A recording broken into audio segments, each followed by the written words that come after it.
चोर की पहचान। बहुत समय पहले किसी नगर में धर्म बुद्धि और पाप बुद्धि नाम के दो दरिद्र मित्र रहते थे। एक दिन पाप बुद्धि ने सोचा, मैं मूर्खता के कारण निर्धन हूँ, इसलिए धर्म बुद्धि को साथ लेकर दूसरे देशों में जाना चाहिए। वहाँ धन कमाकर सुख से रहना चाहिए। यह सोचकर दूसरे दिन पाप बुद्धि ने धर्म बुद्धि से कहा, बूढ़े होने पर ऐसी कौन सी बात होगी जिसको तुम याद किया करोगे। अगर दूसरे देशों की यात्रा नहीं करते, वहाँ नए अनुभव प्राप्त नहीं करते, तो अपने बच्चों को कौन से किस्से सुनाया करोगे। पूर्वजों ने कहा है कि दूसरे देशों में भ्रमण करके जो व्यक्ति अनेक भाषाओं और पोशाकों का ज्ञान नहीं प्राप्त करता, उसका धरती पर जन्म लेना ही व्यर्थ है। पाप बुद्धि की बातें सुनकर धर्म बुद्धि बड़ा प्रसन्न हुआ। बड़ों की आज्ञा लेकर वह मित्र के साथ दूसरे देशों को चल दिया। वहाँ पाप बुद्धि ने धर्म बुद्धि के प्रभाव से बहुत धन कमाया। कुछ दिनों बाद वे पर्याप्त धन लेकर अपने देश लौट आए। अपने नगर के समीप एक वन में बैठकर दोनों ने विचार विमर्श किया। पाप बुद्धि ने कहा, मित्र, इतने धन को हमें अपने बंधु बांधवों के बीच नहीं ले जाना चाहिए। इसे देखकर उन्हें ईर्ष्या होगी, वे किसी न किसी बहाने इसे हमसे छीनने का प्रयास करेंगे। पाप बुद्धि की बात सुनकर धर्म बुद्धि ने कुछ सोचते हुए कहा, बात तो तुम्हारी ठीक है, लेकिन यह धन हमने बड़ी मेहनत से कमाया है। अगर इसका उपयोग ना करेंगे तो फिर इसे कमाने का क्या फायदा हुआ। पाप बुद्धि बोला, मित्र, इस विषय में मैंने सोच लिया है। हम यह धन साथ नहीं ले चलेंगे, क्योंकि परिवार के लोग धन मांग बांट लेंगे। इसलिए जंगल में कहीं इस धन को गाड़ देना चाहिए। हमें थोड़ा थोड़ा धन लेकर घर जाना चाहिए।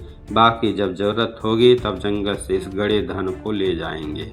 धर्म बुद्धि मान गया। उन्होंने एक पेड़ के समीप जमीन में गड्ढा खोदा और अपना संचित धन उसमें गाड़ कर अपने अपने घर लौट गए।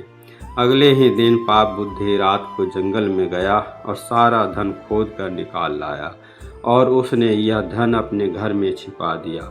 फिर वह 2-3 दिन बाद धर्म बुद्धि के घर गया और उससे बोला, मित्र, हम दोनों का परिवार बड़ा है, धन की आवश्यकता पड़ी है, चलो जंगल से थोड़ा धन निकाल कर ले आएं।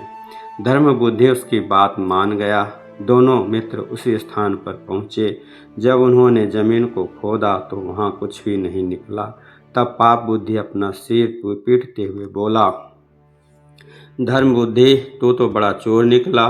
तूने यहाँ से सारा धन निकाल कर मुझे धोखा दिया है। अगर तूने मेरे हिस्से का धन नहीं दिया तो मैं राज दरबार में शिकायत करूँगा। यह सुनकर धर्म बुद्धि बोला, दुष्ट चोर तो तुम हो, मैं ऐसा काम नहीं करता। मेरा नाम धर्म बुद्धि है, मैं चोरी नहीं करता। तब दोनों लड़ते झगड़ते धर्माधिकारी के पास पहुँचे।